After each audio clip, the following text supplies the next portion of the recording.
There's this one's good. This one's really good. It is January 1st. It is not even noon. My battery's about to run out, I just noticed on my laptop, and I'm really excited about this idea. So I wanted to come in here. I mean, I'm like unshowered, may or may not air the video, but definitely will air the audio. Because this all came together in the past week, and I really want to get this out to you. So here's what I'm talking about. Today, we're going to talk about, if you're not really sure about 2026, if you're not sure about your word, if you're not, which we talked about last week, if you're not really sure about your goals or your intentions or your resolutions. I don't like resolutions. I like resolutions a little more than I like intentions, but we'll get to that in a second. If you're like, yeah, I just don't know. I have a very quick, very down and dirty, it will take you probably 10 minutes or less way for you to set up your life. No joke, this is how to set up 2026. And when I started thinking about this, there were so many things that I wanted to talk about that I decided to do a series. So we're going to do a series. It's going to be a 4-part series. Here's what it's going to look like. We're going to talk about this one tool, this down and dirty, quick and easy for how you can get really clear on what you want in 2026 or what you want in general. I don't like to limit it to 2026. And then the next week, we're going to talk about the power of intention. And I'm not talking about standing on a mountainside manifesting abundance. That does not work. You can have the best intentions, and if they're not grounded in somewhat of a reality, your subconscious is going to kick them right out. And I'll talk about that in a second or next week. You can have the best intentions, and if they're wildly inappropriate, like it's probably not possible, they're not going to work. You can have the best intentions, and if you declare it and then sit on the couch and wait for it to happen, which you all know, you're Thrivesters, you know this, also not going to happen. I don't want to come in here like Debbie Downer. I want to tell you that the power of intention behind what it is that you want to do. I'm talking about crystal clear on what it is that you want. Very specific. I'm going to give you a quick example, and then I'm going to save the rest for next week. Let's say you want your intention for 2026. You want to live a healthy lifestyle. Okay. That's great. I like that. I support that. It's one of my goals. However, I'm very clear on it. What does that mean? What does a healthy lifestyle mean? I want to go back to living a healthy lifestyle where I meal prep more often than not on Sundays, where I incorporate yoga at least 3 times a week into my life, where I get back to strength training and strength train at least 3 times a week, and I am taking care of myself physically, mentally, and spiritually. Now, that's pretty detailed. So what you could do, I mean, a lot of that is really just the actions behind it.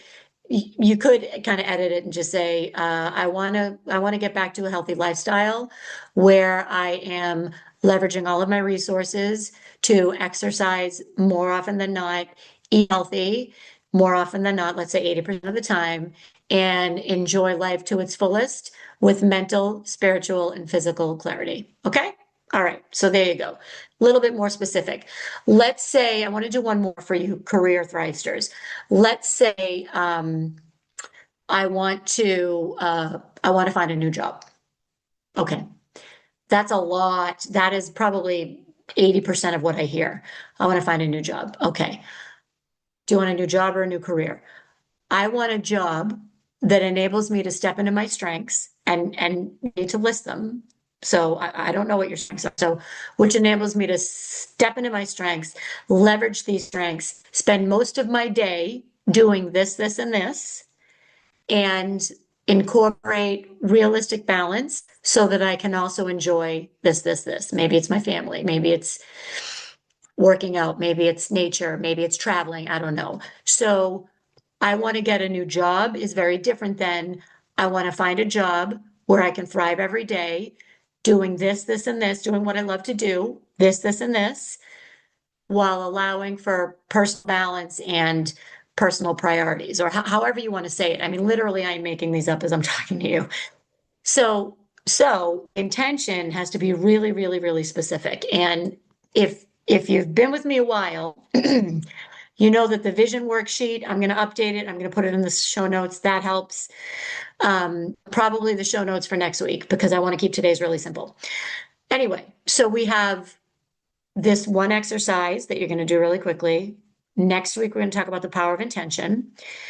And after that, we're going to give ourselves a little check and we're going to talk about what makes you happy. And it sounds like a really, really simple question, but it's not. And I'm going to tell a story about it. And then finally, we're going to pull this all together. It's a 4 week, I might do it in 3 weeks series where we're going to talk about once you're crystal clear on the intention, you can choose your word, you can hone your word, you can not choose a word, whatever. We're going to talk about how to make it happen and how to include rituals, daily rituals. Some are going to be macro rituals, some are going to be micro rituals. Some are going to be for when you have 20 minutes to yourself in the morning, which hallelujah, if you can have 20 minutes to yourself every morning. And what we're going to do is we're going to say, okay, and I'm doing this with myself. What's my holy grail? Like if I could do everything I wanted to do to set myself up every morning for the perfect day, what would that be? We're going to list everything out. Some days we're going to be able to do all that. Some days we're not. Some days we're going to have 5 minutes. Okay, so then what's our plan B? I'm going to do good, better, best. What's good, what's better, and what's best? And you're going to have it handy. And on the days when you don't have 3 seconds to yourself, you're going to pull that good or good enough, and you're gonna commit to doing that.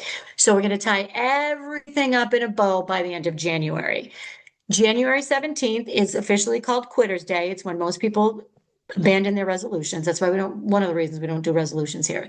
So this is going to take us through everything. And the reason why I want to talk about what makes you happy last is because you have to have done some of this work before you can really, really answer that question. And it's a really powerful question if you think about it the right way. Okay. So, I just plugged in my laptop. By the way, I'm holding it because I was so excited to come in here and talk to you about this. And I'm just not set up. So I plugged in my laptop and I grabbed my iPad because this is the power of more or less same. I'm going to share this with you. I'm about as real as it comes. I did this morning, 7:40 a.m. and it was probably from 7:40 to 7:45 because I work in spurts. Those of you who work with me, you know that. Peaks and valleys, peaks and valleys, peaks and valleys. It's always how I've been. It's how I will be. I actually leverage that now. And so I wait. And then when I have my spurts, I bang everything out. And I know, and my team knows, if I'm not into it, like I'm going to change whatever I say. So let's just wait until I'm ready to talk about it. Anyway, so this morning, January 1st, what I said to Danny yesterday was I said, can we do nothing? Can I do nothing tomorrow? Is what I said. He can do whatever he wants, but I want to do nothing. Can I stay in my pajamas all day? I just need a day of total downtime. And he said, yeah, absolutely. So of course I get up at 7:45 and start working on my intentions, but that's a conversation for another time. So because I was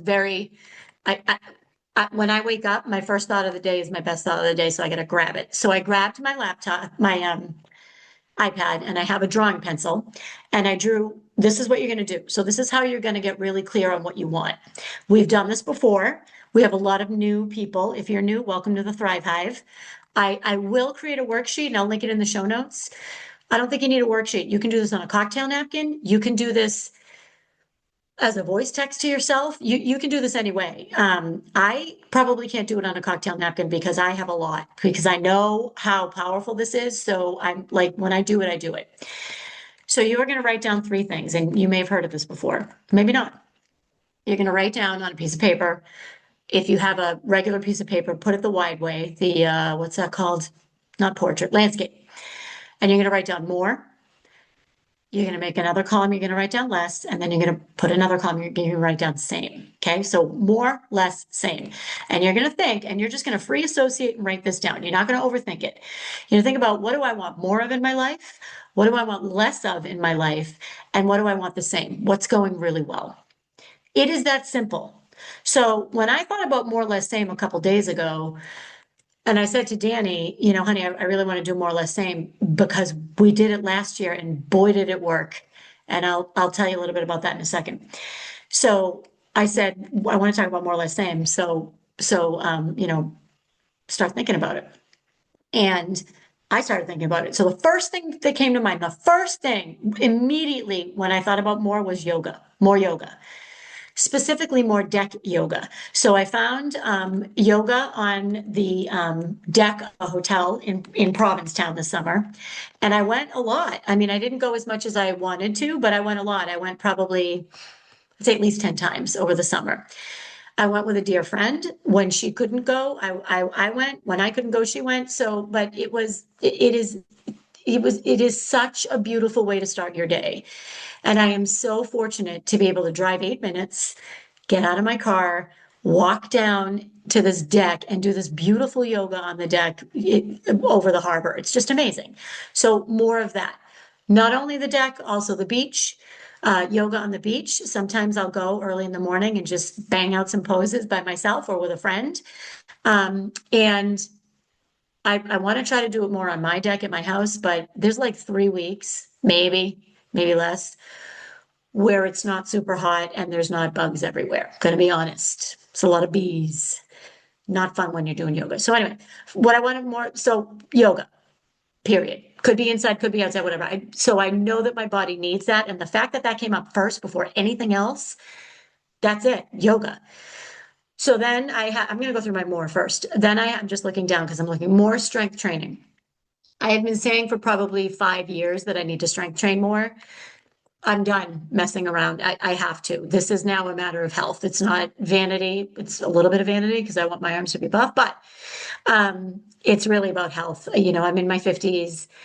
I need to stand straight. I need to stand tall. I need to continue to build strong bones. So yoga and strength, one and two. And then I got a little stuck. I'm like, well, I mean, that's good, but I'm good with that. And I'm like, yeah, no, keep thinking. What else do you want more of? By the way, you can put as many down as you want. If you have only one thing in your more, fine. I would encourage you to think about it a little bit more. See what I did there? But if you really only have one, okay, I'm not going to force you to do additional ones. When I made myself do it, this is so funny. I came up with more boats, more going out on boats. I love being on the water. I love the water. And I had some great times on some boats last year. And I want more of that. And it could be anywhere. That could be a kayak. It could be, what are those boats called? Pontoon boat. It could be a speedboat, could be a houseboat, could be a lobster boat, could be all kinds of boats. But I want more time on boats. Maybe I join a boat club. I don't know. I mean, I'm not really a boater. I'm more of like a friends with boater, but I'd do that. My friend has a boat. I haven't been on it. Anyway, more boats, more time blocking. So what works well for me, both personally and professionally, is when I time block.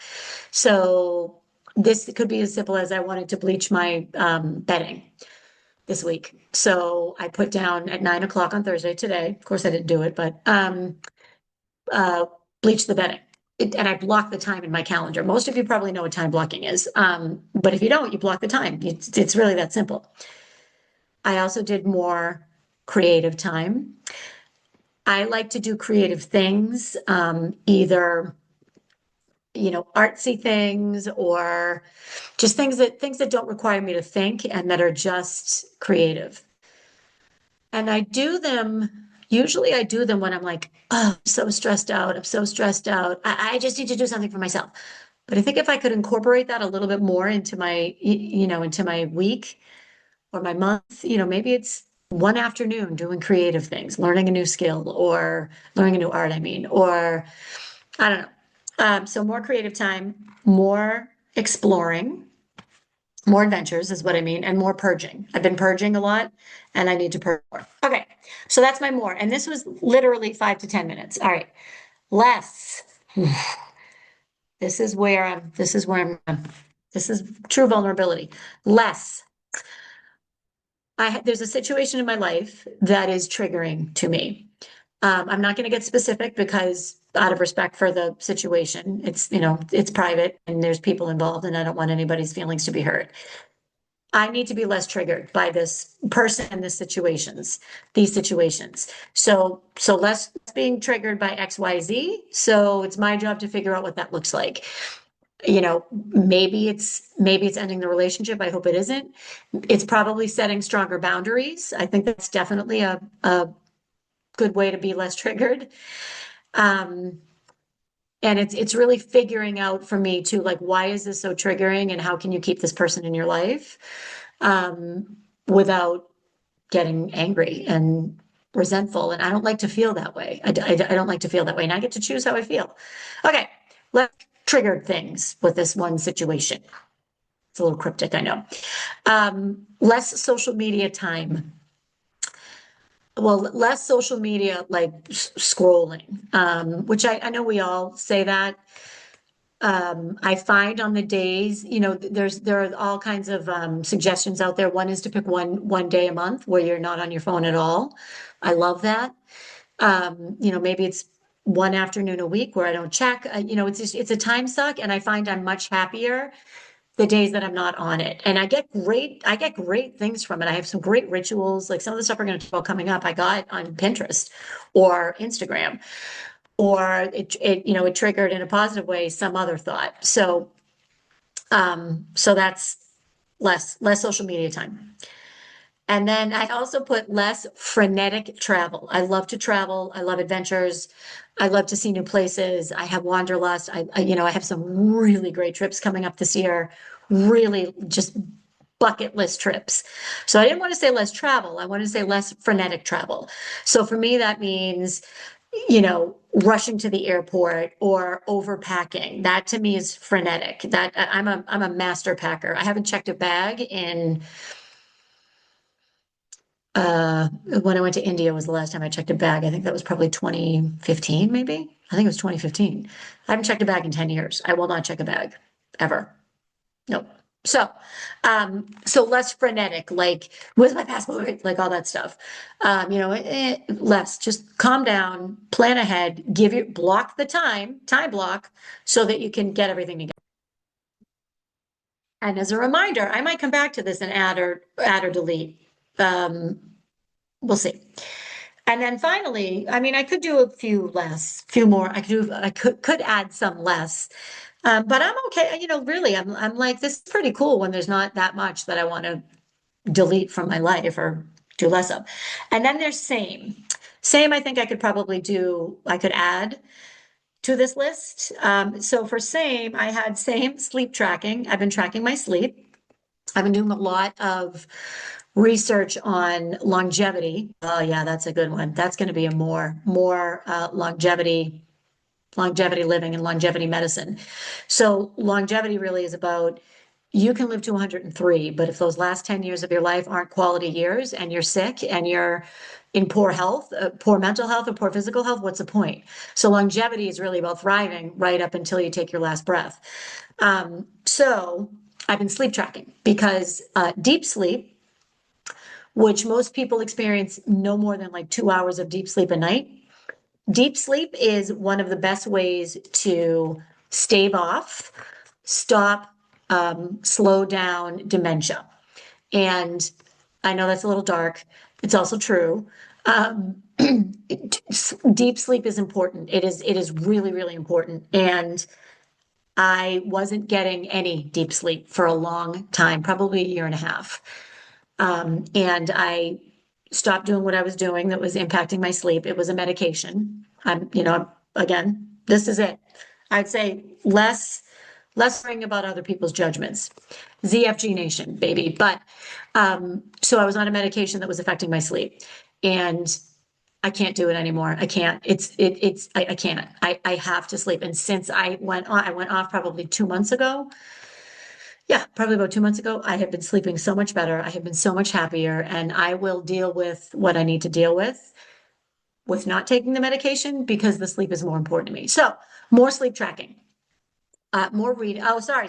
Same sleep tracking. I'm a little frenetic. Same sleep tracking, same reading. I've been reading a lot. I love my Kindle.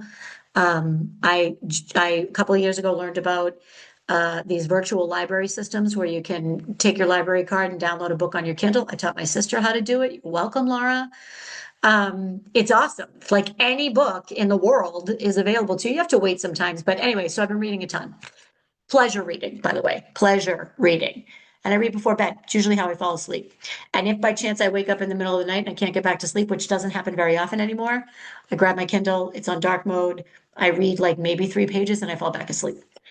And then same for me is intentional relationships. There are two people that I really was intentional about spending time with. I wanted to nurture and develop these relationships. I did, and it has been one of the most rewarding things I've ever done.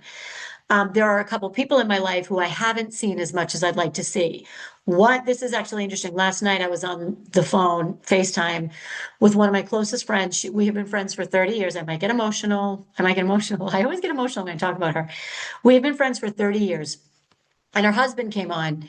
Her husband's friends with my husband. And her husband was getting ready to go out for dinner. And he said, he was serious. And he said, but quick, he said, my New Year's resolution is to spend more, to see you guys more.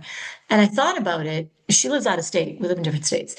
And I said, this is one of my closest friends in the world. We talk several times a week about everything. And I think I only saw her once. I think I only saw her in person. And we do Zoom, we do FaceTime, we do all that stuff. But I think I only saw her in person one time. And I need to check with her on that. She's texting me as we speak. I think maybe I did, and that's not okay. That's not okay. So I need to make that a priority. That's not okay. We're still close, but I mean, this is one of the people that's most important to me in my life, and I only saw her once. And then there are some relationships in Boston. So I spend most of my time on Cape Cod. And as a result of that, there are some relationships that have been harder to maintain because I'm not there. It's a 2.5 hour drive. And I think I've let some of those slip a little bit. And I'd like to be more intentional about rekindling those relationships or just re-nurturing those relationships. So more or less same. I was going to come back. Oh, I can't remember now. Oh, I have a great. So the question that I saw on Instagram, and I sent it to a couple friends. I really like this question. And we'll come back to this again when we talk about what truly makes you happy in a few weeks. The question was, what moments made you feel the most you? And how can you create more of that energy this year? It technically said next year because it was a few days ago. But anyway, what moments made you feel the most you and how can you create more of that energy next year? So that would be more. So that to me is more like what really brought you joy? What made you feel like you? And what made you feel like more like you that you want to do more of? Yoga is a great example. Boats, my sign is Cancer. I should be on the crab. I need to be on the water, so more water. I live literally 7-minute walk to the beach. I can count on one hand the number of times I went to the beach. I don't want to be that person. Anyway, so you do this more or less thing. And I suggest that, and I'm sorry if you're getting whiplash looking at this on YouTube. By the way, if you're listening to this and you want to watch more of these, Nancy Medoff on YouTube. I put little shorts up of all of these, and I put the full episode too. Anyway, lost my train of thought. This is why I shouldn't really try to market myself while I'm making a podcast. So take your time, walk away from it and come back, maybe the same day, maybe the next day. I would say don't let too much time go past because then if you're like me, you'll blow it off. So more or less same. That's it. And then you're going to have to wait until next week to figure out what we're going to do with it. So with that, Thrivesters, I wish you a happy New Year. This is the second week of the year, probably when you're hearing this.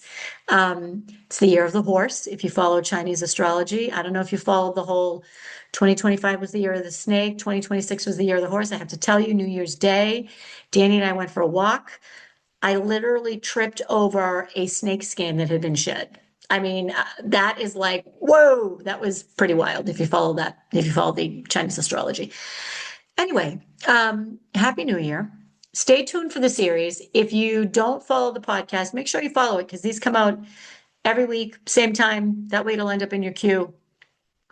I'm going to put in the show notes a more or less same worksheet. I'm going to put the vision worksheet in there for you, friend, who needs it. And until then, peace out, Thrivesters. Go out there and thrive like you mean it. This is it. I can feel it. It's going to be a great year.